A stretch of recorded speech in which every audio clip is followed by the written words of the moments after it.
Ini kita pantau kondisi terkini, proses pencarian dan kondisi korban longsor di Kabupaten Pekalongan, Jawa Tengah. Sudah ada dua jurnalis Kompas TV, Benediktus Aditya dan juru kamera Septa Yoga di lokasi pencarian korban dan juga rekan Gina Wirana dan juru kamera Jeberoy di posko bencana longsor. Namun kita sapa terlebih dahulu rekan Benediktus Aditya. Bene, untuk saat ini masih ada 5 korban yang masih hilang dan masih dalam proses pencarian. Lalu seperti apa proses pencarian dan apakah ada kendala yang dihadapi oleh tim gabungan? Ya, selamat siang Juno dan juga saudara. Memang terkait dengan proses pencarian, ini tim evakuasi dan juga pencarian dari gabungan Basarnas, TNI dan Polri juga sudah bergerak sejak pukul 8 pagi tadi untuk menuju langsung ke TKP maksud kami. Dan terkait hal tersebut memang ini salah satu kendala adalah proses perjalanan menuju ke TKP lokasi, karena memang meskipun akses untuk mobil ini sudah bisa sampai ke Gereja Kristen Jawa Kasimpar, namun para petugas dan juga tim gabungan relawan ini masih harus berjalan kaki menuruni lereng bukit untuk sampai menuju ke TKP karena memang aksesnya ini terputus. Nah, Juno, saya mau gambarkan kepada Anda bagaimana situasi saat ini petugas dari tim gabungan dan juga relawan sedang mencari atau proses evakuasi terkait dengan ini. Memang diyakini di lokasi inilah, tepatnya di Desa Kasimpar, ini masih ada 1 orang yang dinyatakan hilang.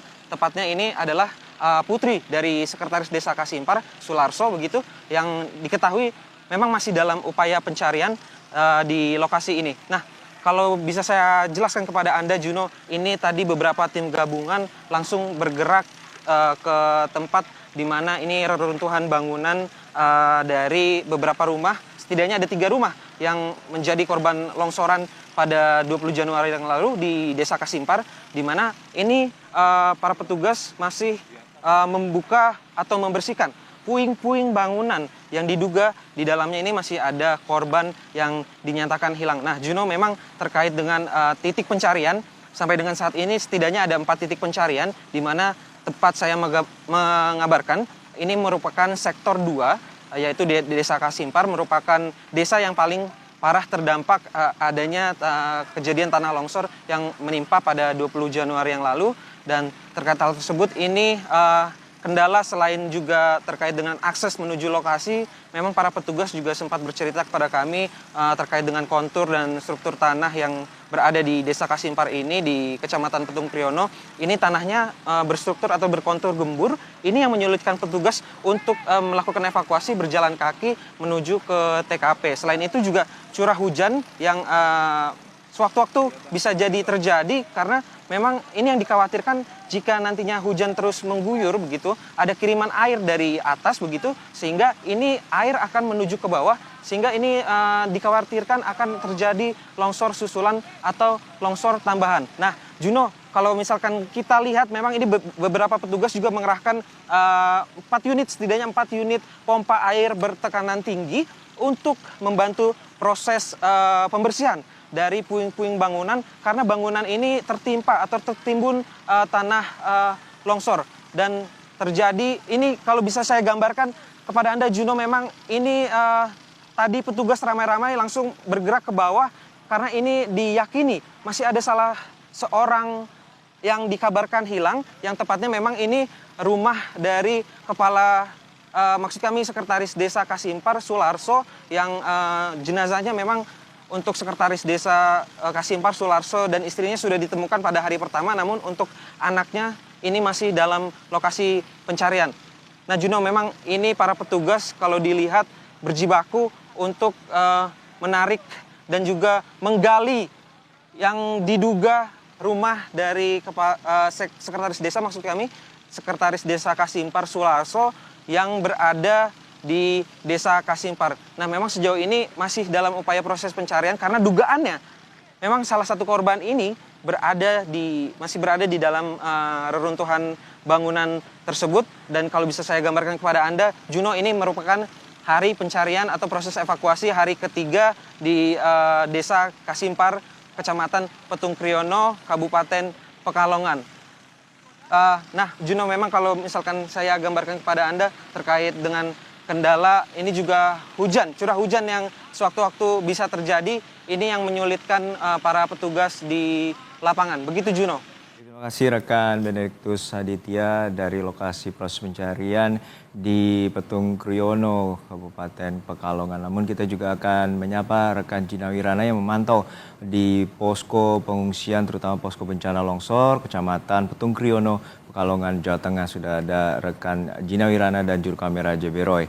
Ginawi, untuk saat ini ada berapa posko bencana yang telah didirikan dan apa saja kebutuhan dan juga apa saja pasokan yang sudah didapatkan oleh korban longsor?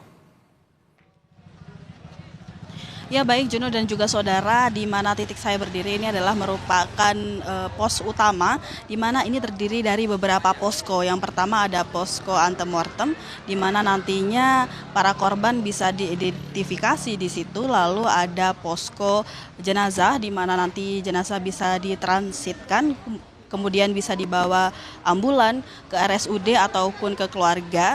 Kemudian juga ada posko logistik yang berjarak sekitar 300 meter dari titik saya berdiri, di mana di sana mulai dari hari sore kemarin terus melakukan masak begitu untuk bisa memenuhi kebutuhan warga sekitar seperti itu.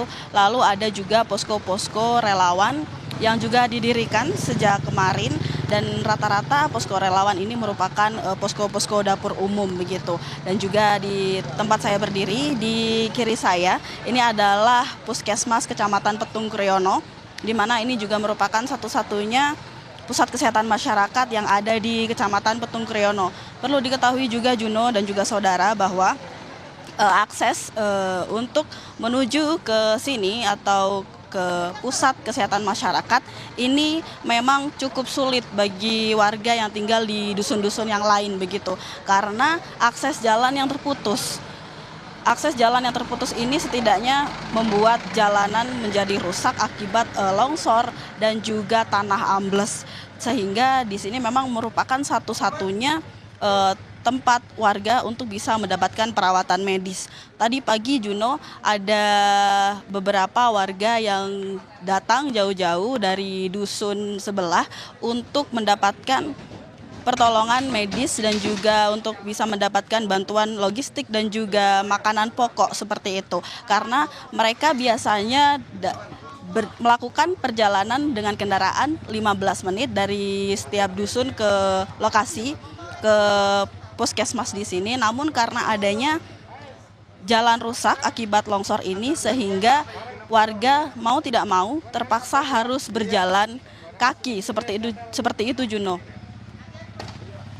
Baik, terima kasih atas laporan Anda, Jurnalis Kompas TV, Gina Wirana dari posko pengungsian di Kecamatan Petung Kriono, Kabupaten Pekalongan, dan juga ada sebelumnya rekan Benediktus Aditya dari lokasi pencarian di Pekalongan, Jawa Tengah.